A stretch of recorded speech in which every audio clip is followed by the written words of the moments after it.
Episode 1: When Worlds Collide. Jade Alexander Anderson had watched Underworld exactly 47 times. Yes, she'd counted, and yes, she knew that made her officially obsessed, but she didn't care. There was something about the gothic grandeur, the leather-clad vampires, and the ancient power struggles that spoke to her soul. Or maybe it was just Bill Nye in full vampire warlord mode that made her heart race. Either way, here she was on a Tuesday night in November, 20 years old, curled up in her bed with her laptop balanced on her knees, watching it for the 48th time. "God, Victor," she muttered to the screen, watching the vampire elder rise from his tomb in all his intimidating glory.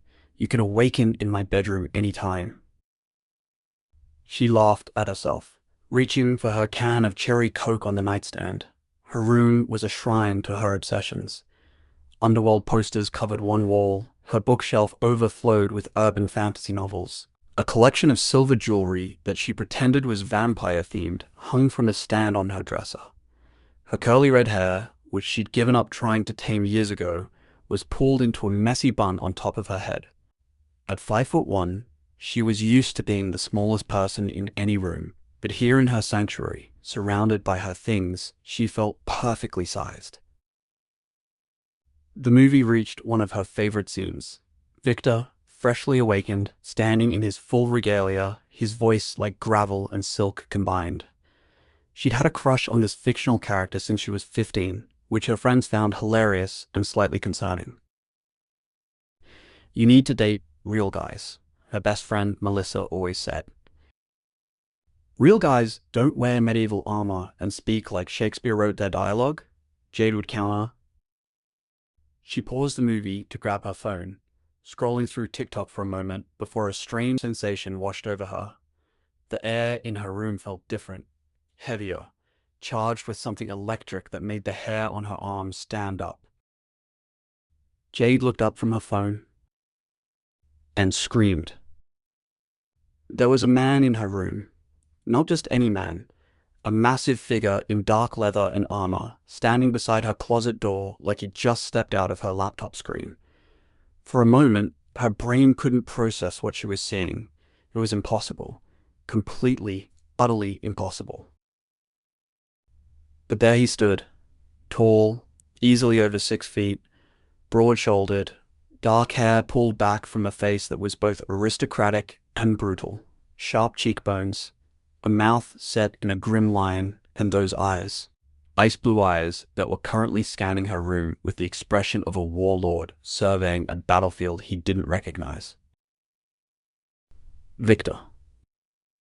Not Bill Nye in costume, not a cosplayer who'd broken into her house. The actual, honest-to-God vampire elder from Underworld was standing in her bedroom in Bel Air, Maryland, looking confused and dangerous in equal measure. Jade did the only rational thing. She screamed again, louder this time, and threw her can of cherry Coke at him. He caught it without looking, his reflexes inhumanly fast, his attention still fixed on his surroundings. The can crumpled in his grip, soda spraying across her carpet. "What sorcery is this?" His voice was exactly as she remembered from the movies. Deep, accented, commanding. The kind of voice that expected obedience and usually got it. But now there was confusion in it, and something that might have been concern. "What sorcery?" Jade's voice came out as a squeak. "You're in my room. What the hell? How are you real? You're not real. You're a movie character. This isn't happening. I'm dreaming. I fell asleep during the movie, and this is a dream." She pinched herself. Hard. It hurt. Shit. Victor's eyes finally focused on her, and she felt the weight of that gaze like a physical thing. He was looking at her the way a predator might examine prey, calculating and intense. She should have been terrified. She was terrified. But underneath the terror was a giddy, insane thought. Victor from Underworld is in my bedroom, and he's real, and oh my God, he's even more attractive in person. "You," he said, taking a step toward her bed. "You summoned me here." "I did not." Jade scrambled backward until her back hit her headboard. I don't know how to summon anything except Uber Eats. I was just watching a movie. Your movie. The movie you're in. Except you're not supposed to be able to be in my room because you're fictional. Victor stopped, his expression shifting from predatory to perplexed. Fictional? Yes. Made up, not real. A character played by an actor in a film from 2003. Jade was babbling now, her words tumbling over each other. This is insane. I'm insane. Or you're insane. Or we're both insane. Are you really him? Are you really Victor? At the sound of his name from her lips, something strange happened. Victor's entire body went rigid and his eyes widened slightly. It was the first crack she'd seen in his imposing demeanor. Say it again, he commanded. Say what? My name. Jade swallowed hard. Victor? He flinched as if she'd struck him, his hand going to his chest. There, I felt it. A pull, a connection. His eyes narrowed as he studied her with new intensity. Who are you, girl? And what manner of creature possesses the power to summon a vampire elder across the void? I'm not a creature. I'm Jade Anderson, and I didn't summon you.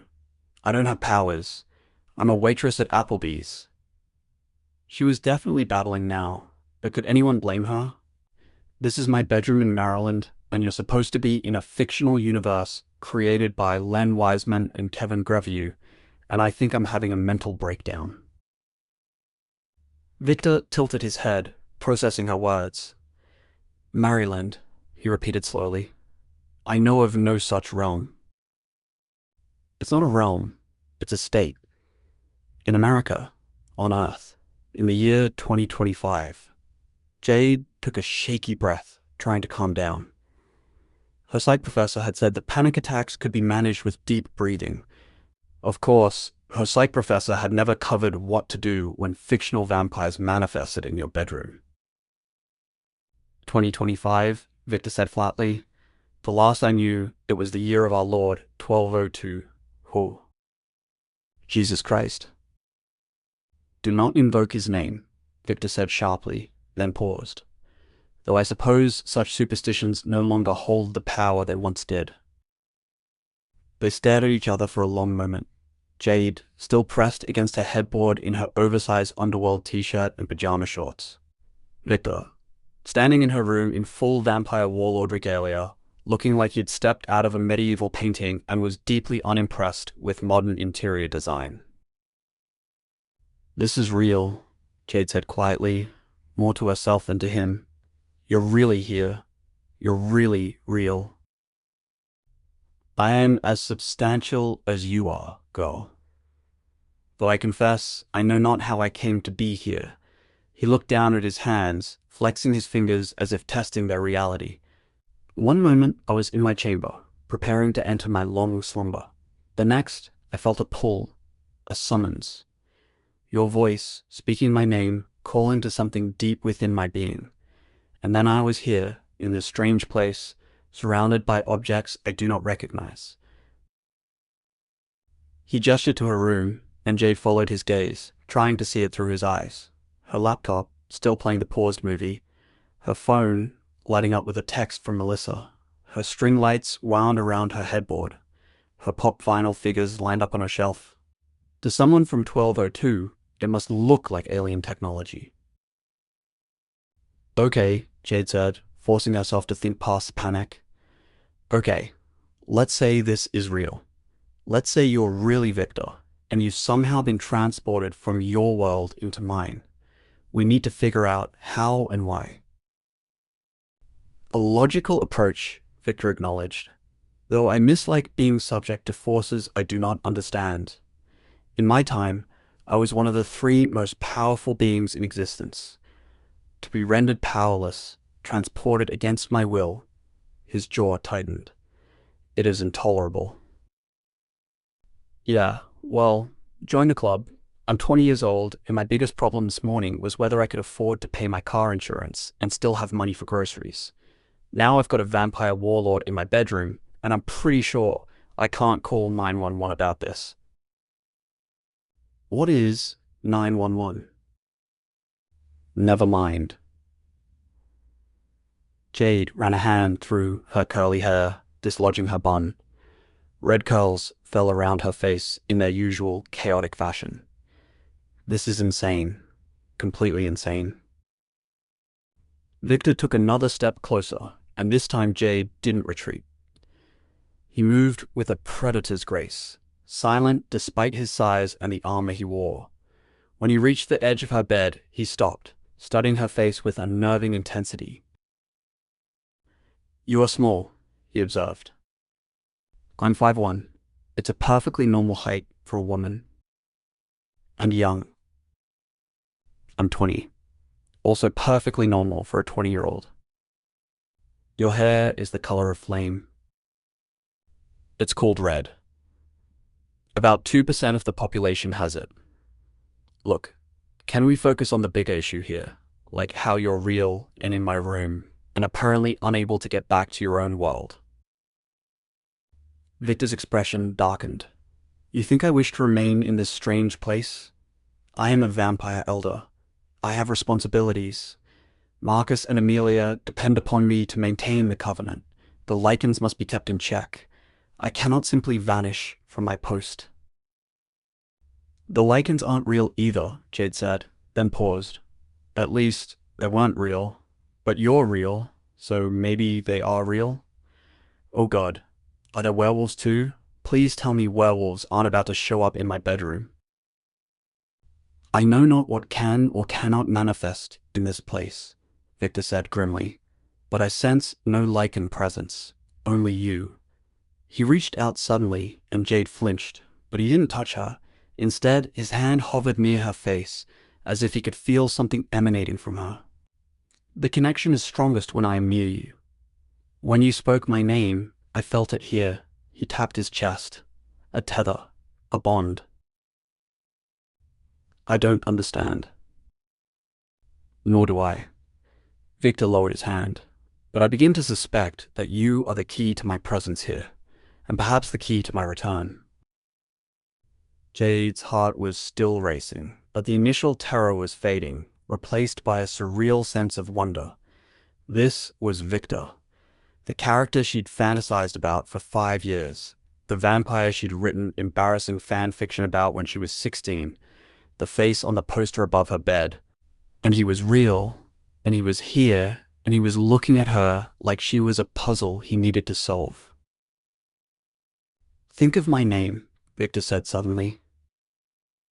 "What?" "Think of my name. Do not speak it. Simply think it." Jade frowned, but did as he asked. "Victor." He inhaled sharply, his eyes widening. "There. I felt it again. The pull. The connection." He moved closer still, until he was standing directly beside her bed, towering over her. "You are bound to me, girl. For I am bound to you. Perhaps both." "Jade," she said. "What?" "My name is Jade. Jade Alexandra Anderson. Born February 7th, 2005. Stop calling me girl." Something that might have been amusement flickered across his stern features. "Jade," he repeated, testing the name. "An unusual name. In my time, it was a precious stone, valued for its beauty and durability." "Yeah, my mom was really into geology.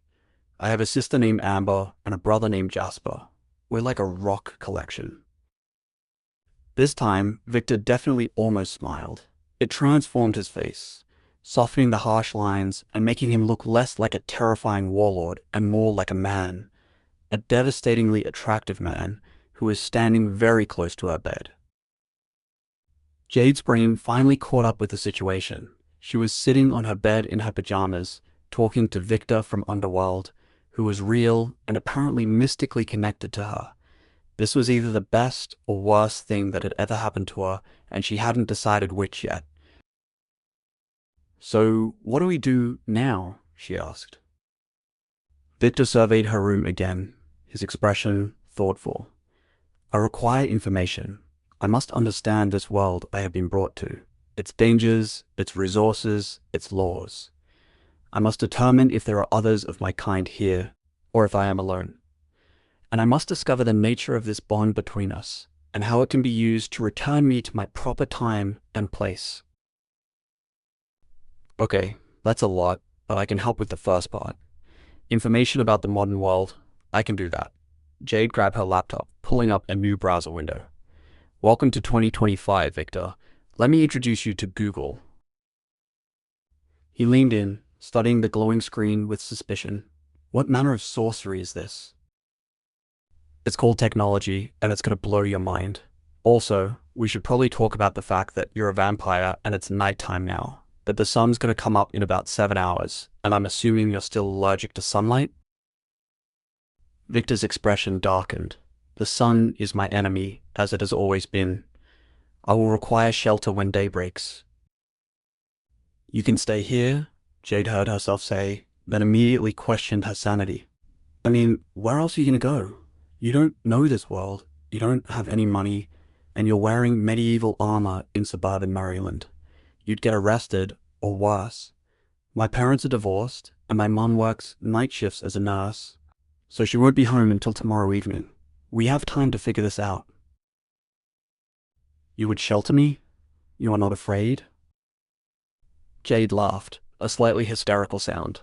Oh, I'm terrified. You're a vampire warlord who's probably killed more people than I've met in my entire life. But you're also lost and confused, and clearly not trying to hurt me, or you would have done it already. And besides... She stopped, feeling her cheeks heat. Besides what? Nothing. Never mind. Victor's ice blue eyes seemed to see right through her. You know me. You said you were watching a movie about me. You wore a garment bearing imagery from this movie. He gestured to her underworld t-shirt. You called out my name with familiarity, not fear. You summoned me because some part of you wished for my presence. Jade's face was definitely burning now. Okay, yes, fine. I'm a fan of the movies. I think you're a compelling character.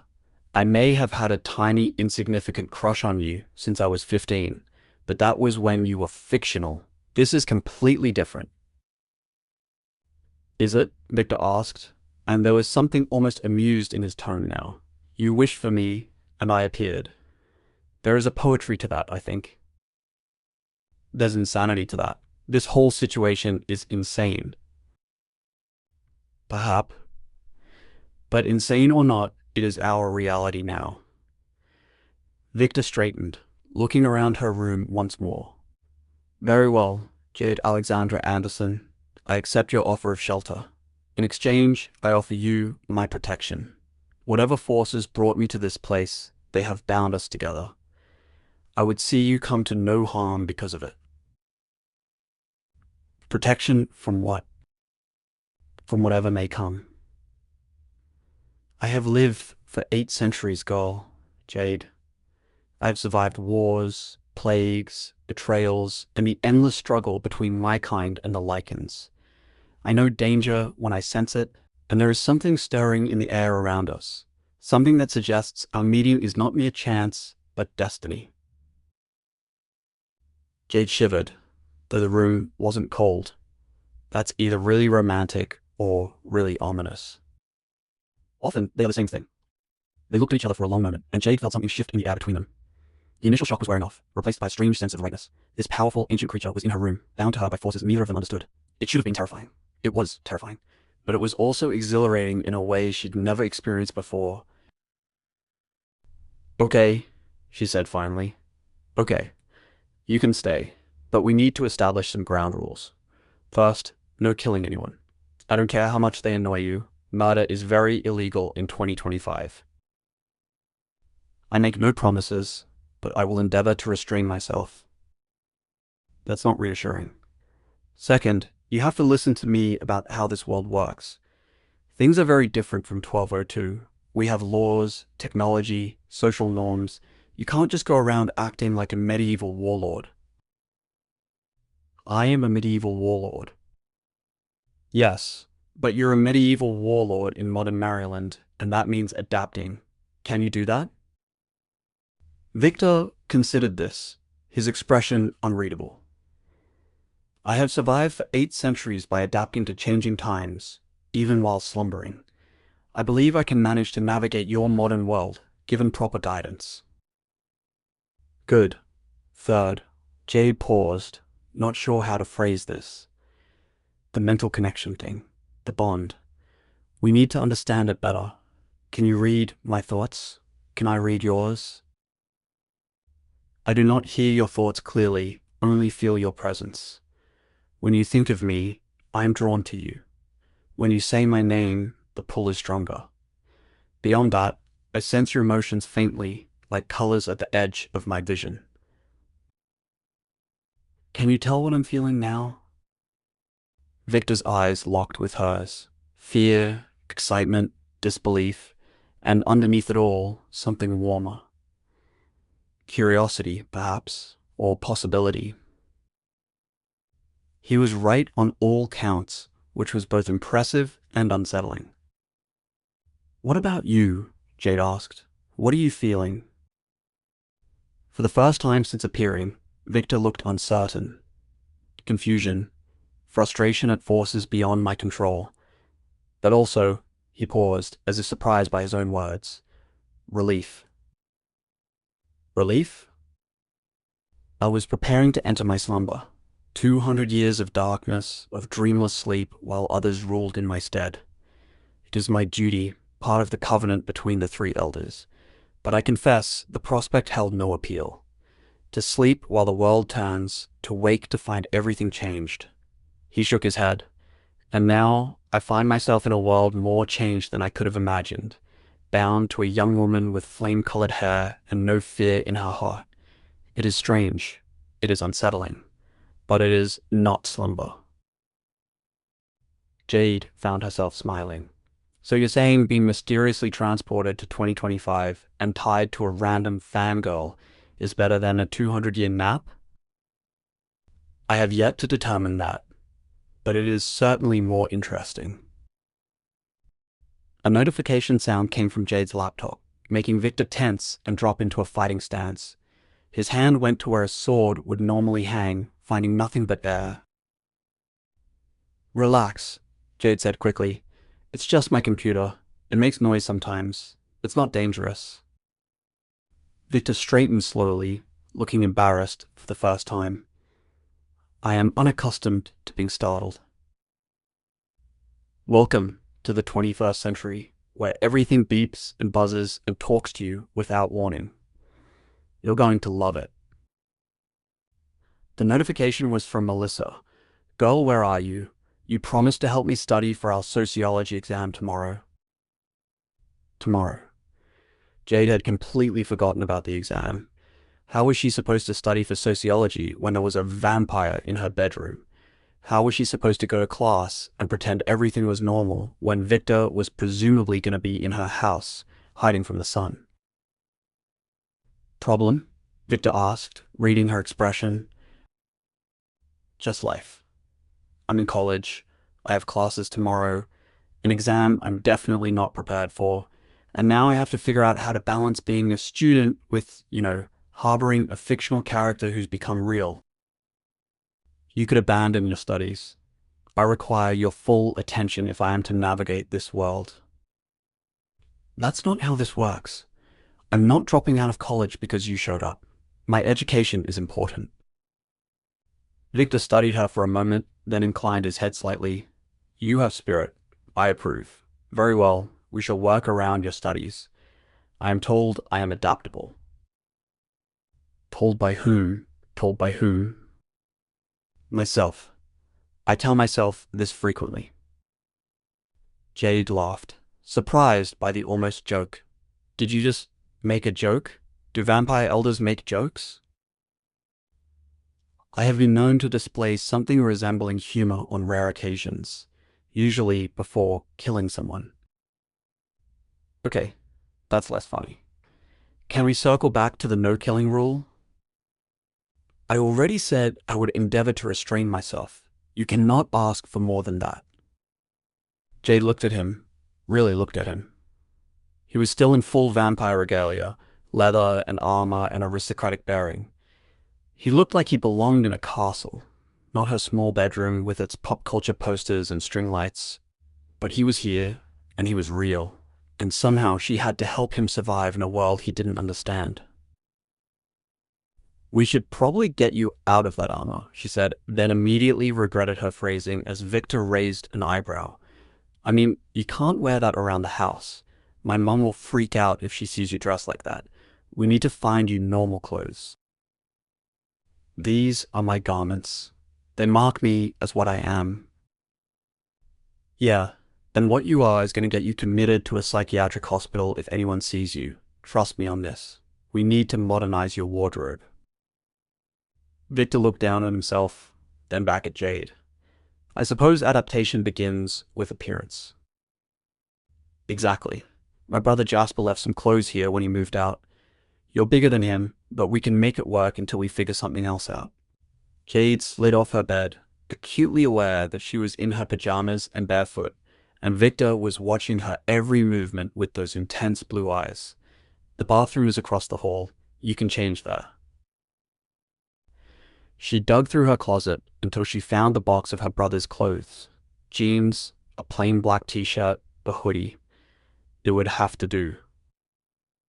When she turned around, Victor was closer than she expected. Close enough that she had to tilt her head back to look at him. Even though she knew what he was, knew he was dangerous, she felt no fear. Just that same strange rightness, like puzzle pieces clicking together. Here, she said, holding out the clothes. They might be a little small, but it's better than medieval armor. Victor took the garments, examining them with bemusement. Truly, fashion has declined since my time. Says the guy who thinks leather corsets are acceptable battle-wear. They serve their purpose, which is to intimidate my enemies and establish dominance. Right. Well, in 2025, we established dominance with good Wi-Fi passwords and strong opinions on social media. Go change. I need to text my friend back before she sends out a search party. Victor nodded and headed toward the door, then paused. Jade. Yeah. Thank you for your kindness. It is not something I am accustomed to receiving. Before she could respond, he was gone, moving with that supernatural silence across the hall to the bathroom. Jade sat back down on her bed, her mind reeling. This was real. Victor was real. He was in her house, about to put on her brother's clothes, and somehow bound to her through a mystical connection neither of them understood. She picked up her phone and typed a response to Melissa. Sorry, got caught up in something. Can we study tomorrow afternoon instead? Melissa replied immediately. You better not be bailing because you're watching Underworld again. Jade looked at her laptop where the movie was still paused on Victor's face. Then she looked at the bathroom door, behind which the real Victor was presumably struggling with modern clothing. She typed back, I promise I'm not watching the movie. It was technically true. The bathroom door opened, and Victor emerged wearing Jasper's jeans and black t-shirt. The clothes were indeed too small, stretched across his broader frame, the t-shirt tight enough to show every line of muscle, the jeans sitting low on his hips. He looked profoundly uncomfortable and slightly ridiculous, but also unfairly attractive. Medieval vampire warlord meets casual American style, and somehow it worked. I dislike this, Victor announced. These garments are far too casual. I feel exposed without my armor. You look normal, Jade said, trying not to stare. Well, as normal as a 6-foot-something vampire can look. It'll do until we can get you proper clothes. Victor crossed his arms, the t-shirt straining across his shoulders. And my armor? My weapons? We'll hide them in my closet for now. Victor, you have to understand, this world has rules. You can't walk around carrying swords. People will call the police. Police? Law enforcement. Guards.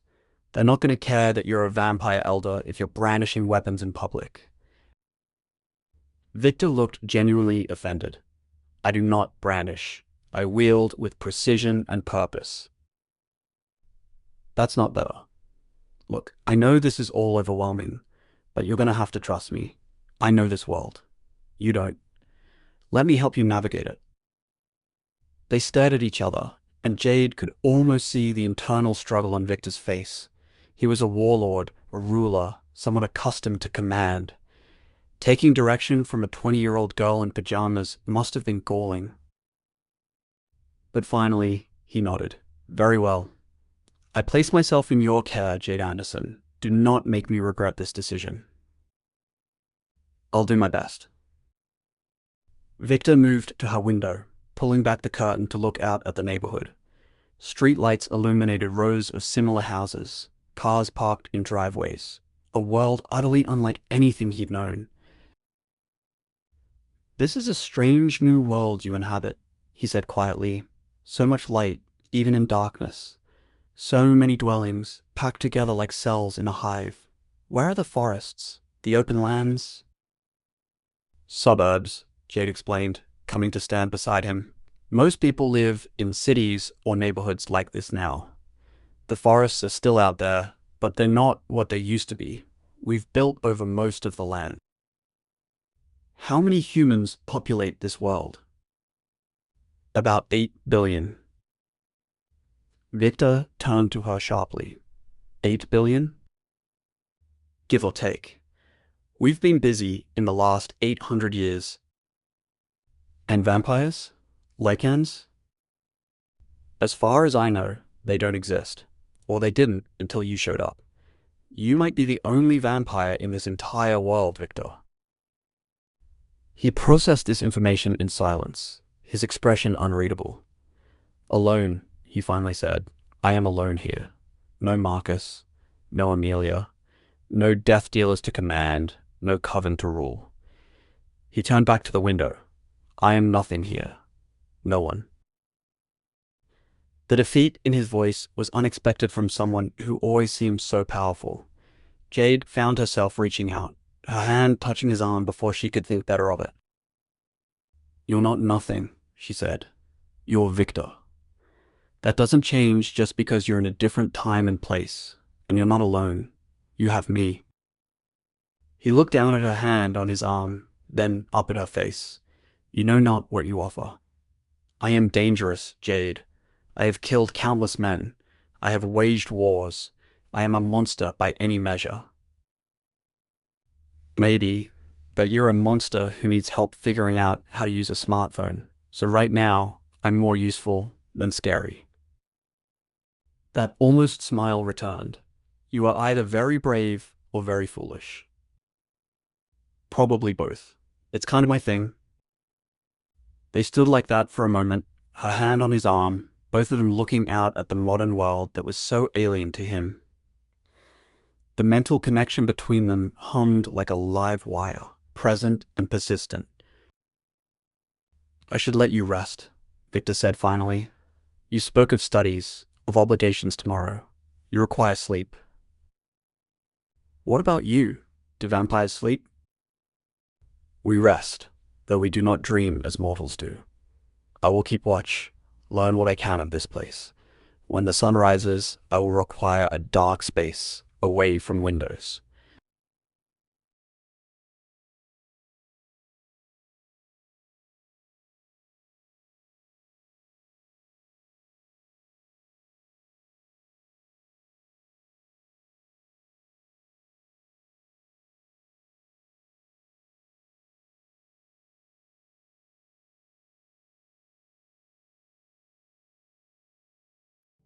The basement, Jade said.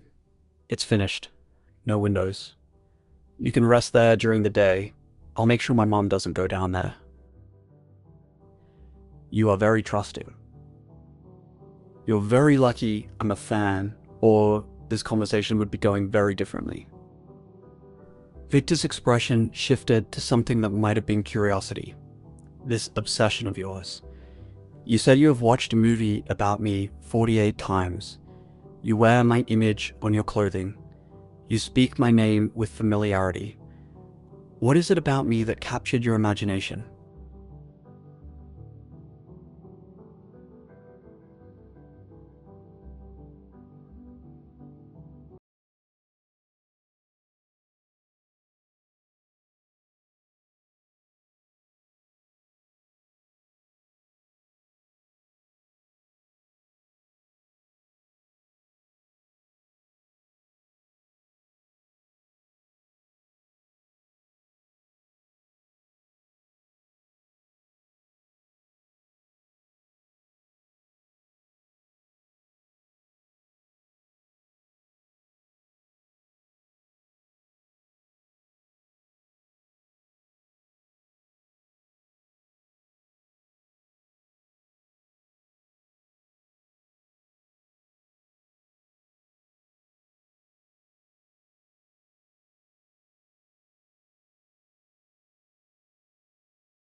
Jade felt her face heating again. How was she supposed to explain to the real Victor that she'd had a crush on his fictional counterpart, that she'd have found his character compelling, tragic, powerful, that she'd written terrible fan fiction about him when she should have been doing her homework? "You're complicated," she said finally. "In the movies, you're not just a villain. You have reasons for what you do. You're trying to protect your people, maintain order, even if your methods are harsh. You're powerful, but also lonely. You care about your daughter. You're capable of love, even though you try to hide it. You're layered." Victor listened to this assessment with an unreadable expression. "You saw all that in a moving picture?" "The movies are pretty well written, and Bill Nighy, the actor who played you, is really talented. He brought a lot of depth to the character." "An actor played me? A human portrayed a vampire?" "That's how movies work. Actors pretend to be characters. But the character they created based on you, or whoever you're based on in that universe, was memorable enough that I've been obsessed with him for 5 years. And now the reality stands before you. Am I a disappointment compared to this actor's portrayal?" Jade looked at him, really looked at him. The same aristocratic features, the same intense eyes, the same commanding presence.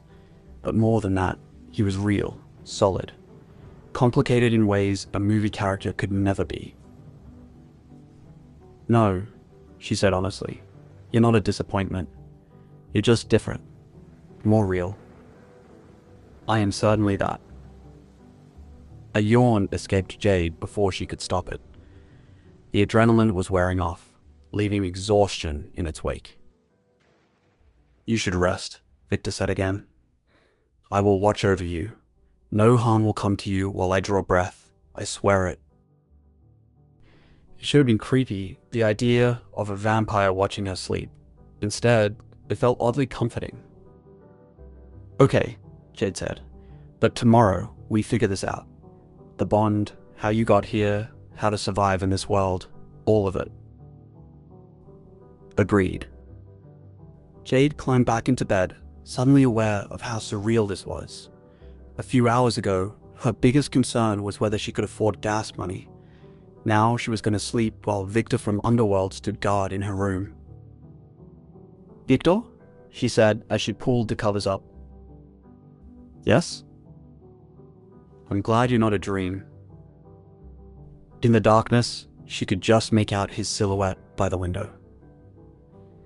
"As am I, Jade Alexander Anderson. As am I."